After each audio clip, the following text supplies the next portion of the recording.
안녕하십니까. 네, 국립대구과학관 교육연구실장 전혜진입니다. 지난 동영상에서는 제가 4차 산업혁명이 무엇인가에 대해서 말씀을 드렸습니다.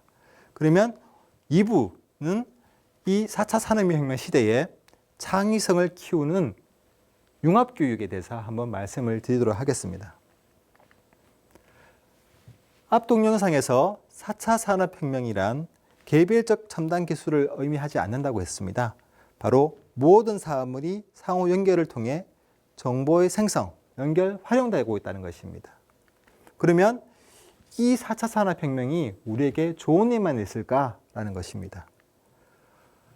2016년 다보스 포럼에서 미래에 사라질 직업 710만 개, 미래에 생길 직업 200만 개, 즉 500만 개의 직업이 사라진다는 것입니다. 일본에서는 보험사가 해고되고 있고 독일에서도 투자 전문가가 해고되고 있습니다. 한국에서는 시티은행의 지점이 폐쇄되고 있습니다. 이것처럼 이 보험사는 인터넷으로 신청이 되고 투자 전문가들은 빅데이터와 인공지능이 대체하고 있고 이 시티은행 같은 것들은 다 모바일 뱅킹으로 대체하고 있는 이런 상황에서 모든 직업들이 많이 변화하고 있다는 것입니다. 따라서 현재 초등학교의 60%는 성인이 되었을 때 새로운 직업을 가지게 될 것이라고 이야기하고 있습니다. 이것처럼 미래에는 엄청나게 많은 직업이 변화하고 있다는 것입니다. 한국고용정보원에서 이야기하는 부분들은 이와 같습니다. 콘크리트 공, 정육원, 그리고 청원경찰, 그리고 격리사무원 등 이런 직업들은 미래에 사라질 직업이고 미래에 생길 직업과 더 활성화될 직업들은 화가, 조각가, 사진작가, 애니메이션, 무용가, 공예원 등 창의력, 인간의 경험과 창의력을 필요로 하는 직업은 지속될 것이라고 얘기하고 있습니다. 즉 노동으로 일어나는 모든 직업들은 사라질 것이고 취미, 감성, 창작을 통한 직업들은 더 많이 만들어지고 활성화될 것이라고 할 것입니다. 1980년대와 1990년대에서는 제조의 시대, 변화의 시대라고 하고 있습니다. 이것은 뭐냐면 세계 시가총액을 다루고 있는 회사들입니다. 세계 시가총액 1등은 바로 IBM, 휴렛패커드, 제록스 등 소니 같은 기업들입니다. 아쉽게도 우리나라 기업들이 없네요. 하지만 최근에는 어떻게 되었는지 한번 볼까요? 최근 2017년에 시가총액 1등은 애플, 구글, 마이크로소프트, 아마존, 페이스북, 텐센트입니다. 앞에서는 노트북과 컴퓨터와 같은 물건을 만드는 기업이라고 한다면 최근에 시가총액을 상위에 달리고 있는 기업들은 인간의 취미와 재미와 흥미를 유발하는 기업들입니다. 특히 아마존, 페이스북, 텐센트입니다. 페이스북은 우리가 항상 재밌게 즐기고 정보를 공유하면서 노는 기업입니다. 텐센트는 중국의 기업으로서 카카오톡처럼 우리가 활용할 수 있는 메신저, 그리고 모바일 결제, 그리고 선물을 주고받는 그러한 플랫폼을 가지고 있는 기업입니다. 이러한 기업들이 옛날에는 물건을 만드는 기업이었지만 지금은 이러한 기업들이 바로 시가총액을 달리고 시가총액을 크다는 뜻은 뭐냐면 많은 고용 인력이 생기고 그리고 직원들이 있다는 것입니다. 그만큼 직업의 변화가 많다는 것입니다. 그러면 앞으로 우리가 이러한 변화에 어떻게 해야 될까요? 라는 게 바로 이야기입니다. 기존의 생산설비 중심의 제조산업이 창의력 및 자기만족 중심 산업으로 변화한다는 것입니다. 그러면 미래를 위해 무엇을 준비를 해야 될까요? 4차 산업혁명에서 생존을 하기 위한 10대 스킬에서 보면 이런 창의성, 그리고 크리티컬 띵킹이 최근에 많이 대두되고 있습니다. 특히 문제 해결 중심, 그리고 창의력 생각, 창의성에 대해서 상당히 많이 필요로 하고 있습니다.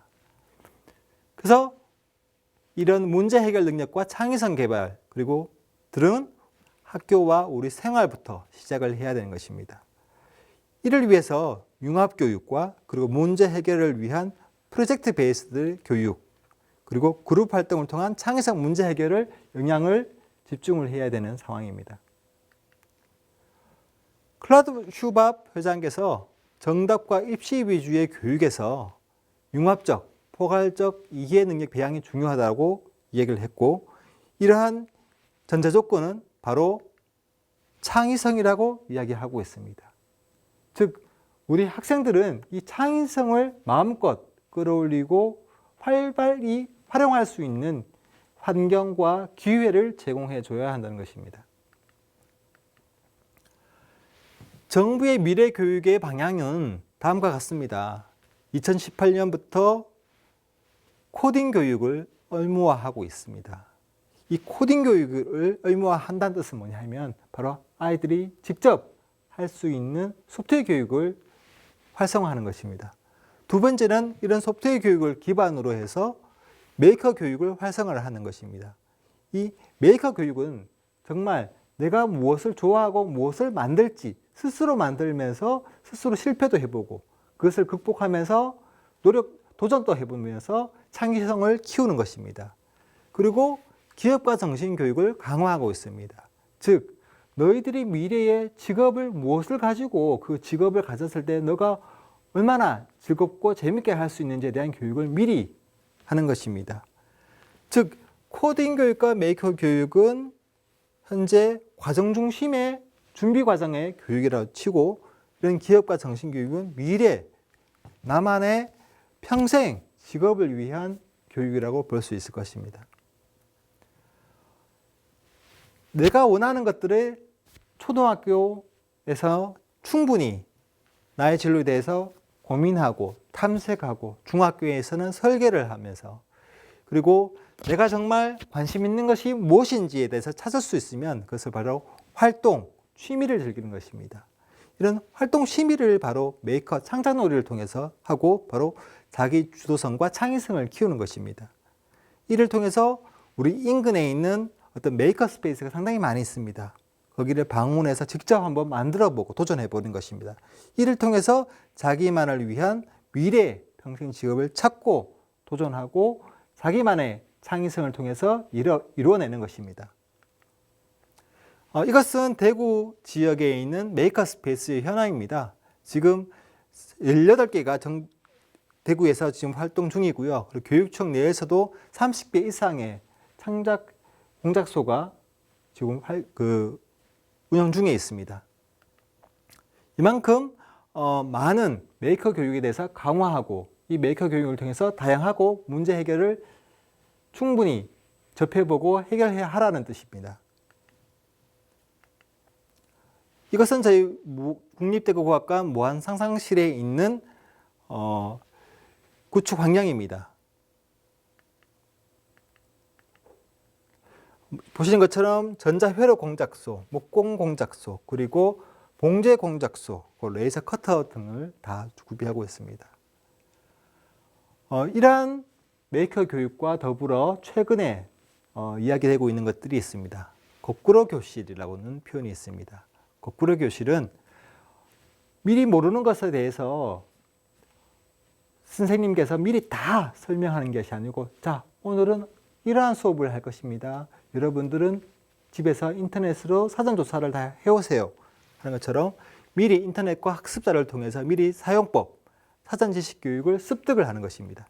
그런 다음에 실제 수업에서는 해결하기 힘든 문제를 선생님께 여쭈어보고 이것을 어떻게 풀어나갈 수 있는지 토론할 수 있는 그러한 수업입니다.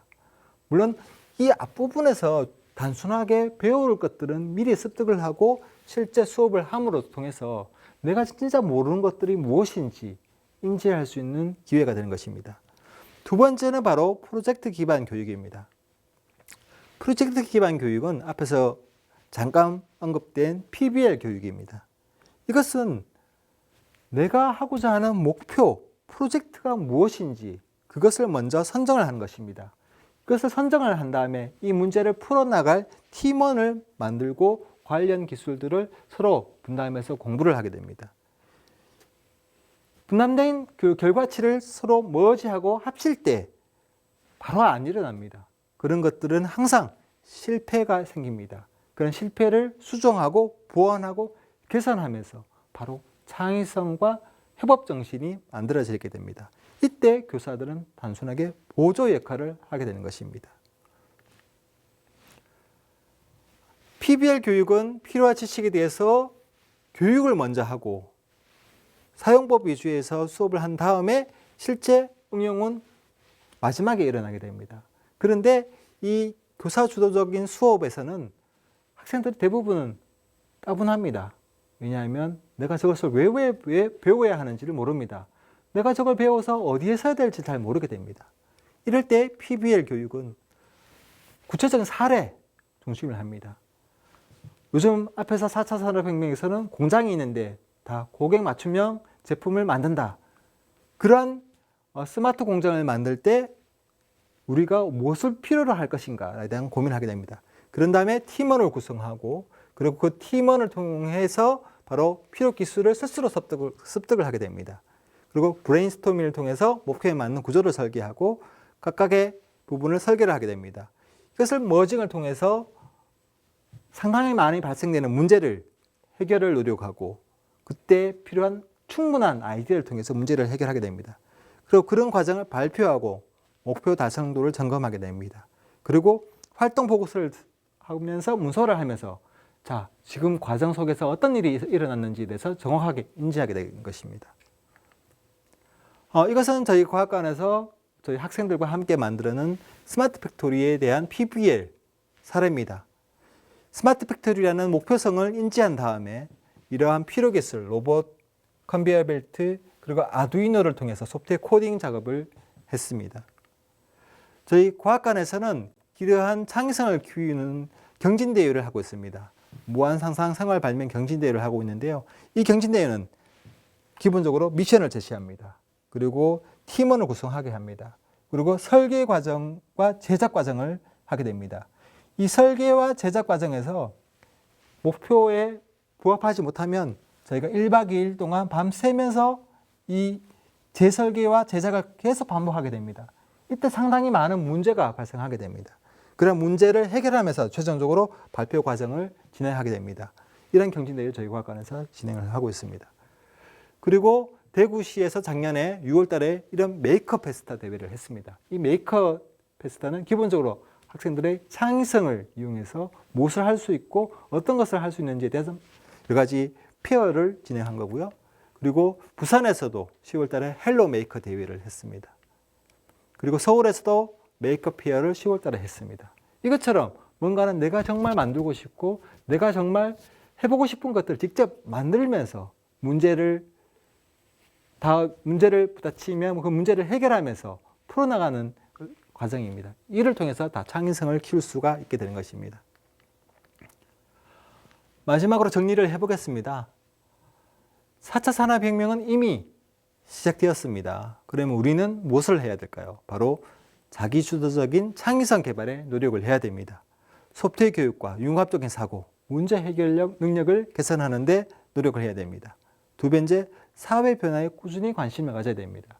지금 물론 대학 입시도 중요하지만 이 사회는 상당히 많이 발전하고 있습니다. 그래서 저는 꼭 학생들에게 추천을 해주고 싶습니다. 전시회, 박람회를 자주 가보시라. 정말 매년 달라지고 있습니다. 자율주행차 전시회를 가보십시오. 지금 굴러다니는 자동차는 정말 비교가 안 됩니다. 그리고 중요한 거, 스스로의 관심을 찾고 이루어가는 노력을 해보시라는 것입니다. 딱 일주일에 딱 4시간만 일요일날 학생들에게 시간을 주십시오. 그 4시간을 스마트폰, PC 말고 정말 네가 하고 싶은 게 뭔지를 찾아보고 만들어보거나 겪어보라는 것입니다. 그리고 그 4시간 동안 전시회를 가보십시오. 그를 통해서 학생들의 시야가 넓어지게 됩니다. 그리고 옛날에는 안 되더라, 옛날에는 정말 힘들었다라는 그러한 고정관념과 과거 경험을 버리고 새롭게 변화하는 시스템에 동참하고 새로운 기회를 학생들에게 많이 주시면 좋겠습니다. 제가 준비한 내용은 여기까지입니다. 내용을 들어주셔서 대단히 감사하고요. 저희 국립대구과학관에서는 소프트웨어 교육과 그리고 이런 메이커 교육과 융합 교육을 상당히 많이 준비하고 있습니다. 저희 과학관을 많이 활용해 주셔서 학생들에게 도움이 되었으면 좋겠습니다. 예, 감사합니다.